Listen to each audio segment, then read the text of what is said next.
Hello and welcome to Retro Reviews, my channel where I review my favorite retro video games of all time, as well as some modern releases I have recently finished. Today I want to do another little cheat. I wanted to do one that is a retro video game that was recently remade that I played through for the very first time. And that is FromSoftware's Demon's Souls, or with the remake on the PlayStation 5, Bluepoint's remake. Now, FromSoftware is a titan of the industry right now, but it wasn't always the case. When they launched with Demon's Souls back in the PlayStation 3, it wasn't exclusive for the console. It was praised by critics for its gameplay loop and for its brutal design and how rewarding it was to finish, but a lot of people couldn't get into the series. Part of that was the fact that it was on the PlayStation 3 originally, and it got off to a rough start with its launch, so the player base wasn't quite as big as it was by the end of the generation, paving the way for Dark Souls to really find major success once it hit the Xbox 360 and the PlayStation 3. But the people that did play Demon's Souls found a really genuinely fantastic experience that I want to talk about today. I will be referencing the Bluepoint remake primarily, but I will give some reference back to the PlayStation 3 original as well occasionally. Let's start off with a couple comparisons between the two.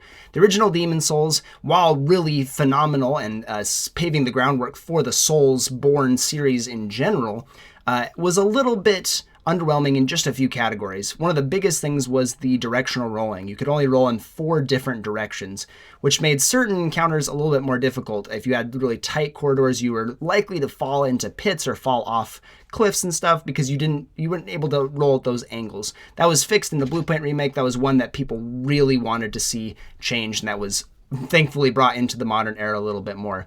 It was also just a little bit jankier. The original was a little jankier with some of the hitboxes and some of the mechanics. It just wasn't quite as polished. It didn't have the benefit from the rest of the video games in the Soulsborne series coming out later.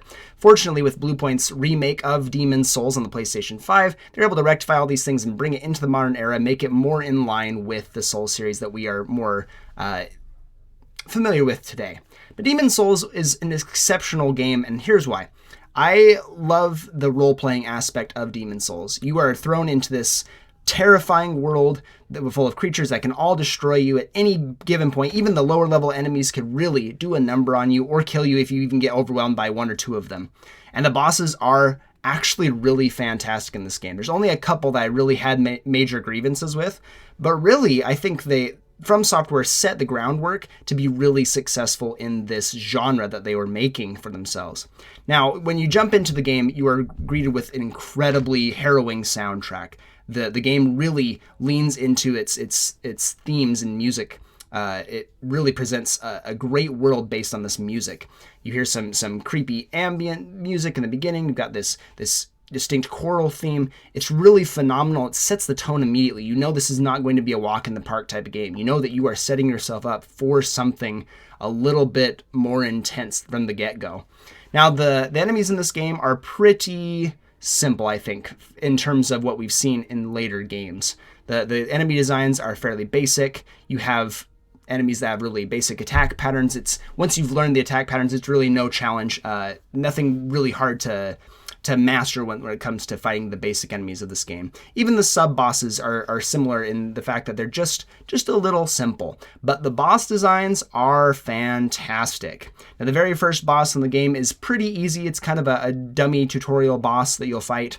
The big shield blob thing, I think it's Phalanx is the name of the boss. Correct my pronunciation if you need to.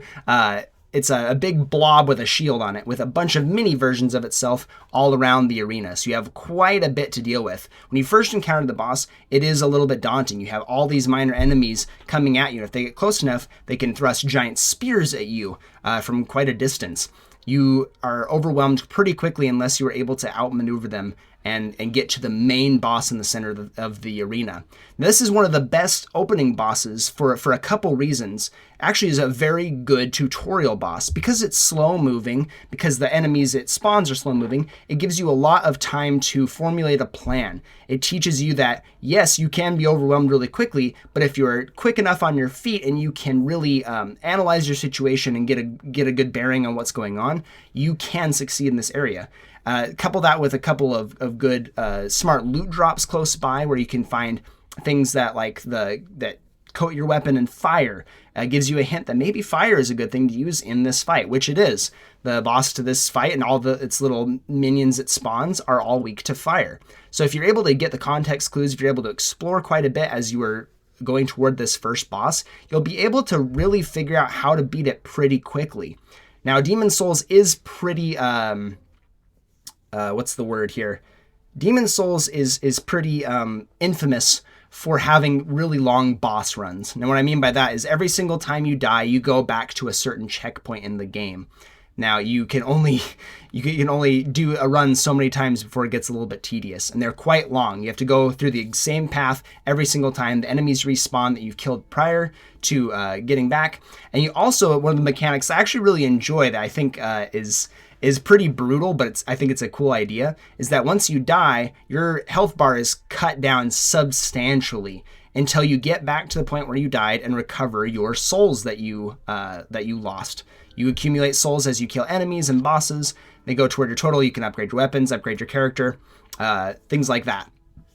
So once you get back to your little blood patch on the ground that you died at, the last spot that you died, you pick those back up, your health bar is able to go all the way back up. You can heal yourself with items known as these little grasses that you can accumulate throughout the world.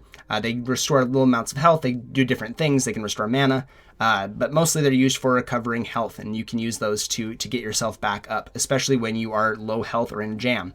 Now, the later entries in the Soulsborne had different types of healing mechanics. They had like the Estus Flask is the most iconic in the franchise because it's something that's refillable. Grasses were an early idea and they are consumable, so you can run out of them and you don't recoup them, but that also means you can stack a ton of them. You don't have to worry nearly as much about healing if you're smart enough, and you can accumulate quite a bit here. But the first opening boss is fantastic because it teaches you the basic mechanics of the game. Once you've gotten to the boss, you'll know this is what I need to do in order to beat bosses coming into this game. And then the next boss too is also fantastic. The next big boss is the Tower Knight, a huge hulking beast that you see in front of you. It's quite terrifying when you first get to it. I remember playing on the PlayStation 3. This was the boss that I beat, the second boss and the last boss that I beat in the PlayStation 3 version, before moving on to some other things because I wasn't quite ready to play Demon Souls at that point. But getting to this boss in the remake is just phenomenal. It's everything I remember. You see this hulking knight with a giant sword, absolutely intimidating, imposing, and you have archers shooting at you all around the arena as well. It is quite scary for a first time going through. If you're new to the franchise in general, this would be a terrifying fight. You can approach the fight in a variety of ways. You can go and take out the archers first, which is typically what you want to do, while trying to avoid the giant swings from the Tower Knight. Then once you get down, you'll notice that if you try swinging at the Tower Knight, it does very little damage. This thing is coated in armor. And you have to figure out that you have to go behind it and attack its back of its legs where its the weak point is. If you attack it enough, it will fall to its knees and you're able to do some major damage. The boss isn't particularly hard once you've figured out the mechanic, but until then, it's really brutal. I remember on the PlayStation 3, probably when I was about 15 years old, 16 years old, I was getting stomped by the Tower Knight. I had no idea how to figure out the boss because I just had never encountered something like this before. It really gives you a sense of accomplishment once you figure out how to best these bosses. And that is true throughout the entirety of the game. Now, a couple of them were a little unfortunate, not my favorites. I'll talk about a few of them. I actually quite like gimmick fights in the Soulsborne series, all of them. I think they're actually pretty fun. There's a boss in this game where you pick up a weapon on the battlefield where the boss is, because he's flying around and you can't hit him. Even if you had ranged weapons, you can't deal enough damage. But if you find this certain sword, it does a big sweeping attack in the arena only that sends a giant like wind beam at him to knock him down, bring him closer to you so you can start wailing on it. I think it's a really cool idea. You don't need any certain stats to wield the weapon. It's just there for you to use in that fight. And I think that's actually a brilliant mechanic. The boss fight itself is fine, but the arena is splendid. It's phenomenal. A lot of people also talk about the, I'm losing the name here, but the fire demon that you fight being quite a difficult boss, quite a boss that really tests your patience because it's so hard to fight. He's kind of ridiculously cheap. I didn't find that experience with that boss in particular. I actually didn't think he was all that hard. Maybe I just got a good draw. It only took me a few good fights, some decent strategy to finally figure out how to beat him. But I have heard that boss is quite challenging for most players coming into the game. The one that I found the most challenging, and one that I actually really just did not enjoy, but that I also felt so good when I finally beat the game, was the stupid dual gargoyle fight.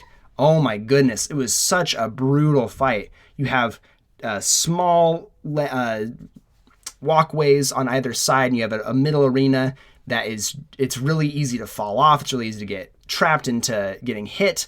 You have to dodge flying enemies, 2 flying bosses at the same time. It starts off with 1 and goes to 2. It's one of those bosses in the series. It's kind of the inception of that boss archetype, having 2 bosses fighting you at the same time. They're both brutal. They have brutal attacks. You don't have much space to move around or dodge. It is quite a difficult fight, and I remember banging my head against the wall probably for 5 hours or so trying to beat this boss. This is after experiencing most of the franchise and then finally playing this one on the PlayStation 5. I had experienced most of the games in the franchise up to this point, and this fight was still ridiculously hard. Now, granted, I am always a melee user in the Souls games, so I put myself at a disadvantage. I don't really ever give myself options for ranged attacks, so that's partly on me, but that's also what's really cool about this game. If you put your mind to it, any real strategy can work. You can just bang your head against the wall with a melee weapon until it works. You can force it to work. It makes no strategy irrelevant in this game. You can try all sorts of things. You can do a melee build like I did. You can do a magic build. You can do a ranged build. You can do all sorts of different things. You have options for weapons, cool armor sets that you can do. You can go for really tanky to not get staggered, or you can go for really light and roll. I think most people typically like that mechanic a little bit better, having the lightness and being able to maneuver around. That's what I like to do, but you have so many options in this game. That's what the groundwork that FromSoftware set with Demon's Souls, you can feel it in the rest of the DNA of the Soulsborne games moving forward. They really established a strong base here. The PlayStation 5 remake is also really gorgeous. I remember booting it up for the very first time. I got my PlayStation 5, I got a pre-order for the game, for the console, and I got Demon's Souls. I was so excited. On launch day, I popped it in, had my headphones on, and I was blown away by how gorgeous it looked. It, like, even to this day, I think Demon's Souls is one of the best looking games on the PlayStation 5. Bluepoint really showed everyone how to do it with this game. It's phenomenal. It's gorgeous. All the environments are gorgeous. The enemies are fantastic. The character design is really good. I really love how this game looks. I also love one central feature that they were able to do that made this game absolutely phenomenal compared to the original. The original had some abysmal loading screens. That was part of the struggle with getting into Demon's Souls originally. You die, have to go through this gauntlet again to get back to where you were before, just to learn a little bit more and die again. And the loading screens were 15 to 30 seconds long. It's absolutely brutal. In this game, they optimized the loading screens so well. I want to say that they optimized them so well that you could just boot up immediately, but they intentionally gave like a 1 second, 2 second buffer so that you could have a moment to compose yourself so you're not thrown right back into the fire immediately, which is really cool. It's phenomenal how fast it is between dying and getting back up and starting again. They really outdid themselves with taking advantage of the SSD of the PlayStation 5. Now, Demon's Souls is one of those games that is incredibly challenging. It is a get good game. You absolutely need to learn the mechanics of the game, and if you don't, you're going to get punished for it over and over and over again. But that's where the genius lies in this game. The more you push yourself to learn and grow, the more accomplishment you feel when you overcome something that's really challenging. That's the whole premise of these games that FromSoftware is putting out. It's what makes the game so special. When you overcome adversity that's so fierce, you feel such great accomplishment. And Demon's Souls really, really executes that well.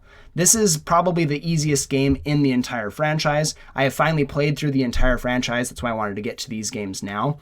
So I wanted to start talking about them in the order that they released and talk about which one was the easiest, which one was the hardest for me. Demon's Souls, I think, was the easiest game in the series. So if you're looking to jump into the franchise and you don't know where to start, Demon's Souls Remake on PS5 or Dark Souls Remaster are definitely the places to go. I would recommend Demon Souls if you are not used to a challenge, the challenge that the FromSoftware games presents to you, because it is a little bit easier. It's easier to grasp, and the combat's a little bit easier. The bosses are a little more simple for the most part. Some of them are incredibly challenging, but for the most part, this is the one to dip your toes in. I promise you, if you get in there and learn the mechanics, you will have a very enjoyable time. And Demon Souls isn't the best game in the franchise by a long shot, but it did lay some great groundwork for the rest of FromSoftware's games moving forward. And I think they did a spectacular job. And Bluepoint's remake is out of this world good. It's gorgeous. The loading times are phenomenal. It plays really smoothly. I highly recommend you go out and play Demon Souls if you haven't already. I give Demon Souls a gold rank. Thank you so much for coming to the channel, and I will see you next week.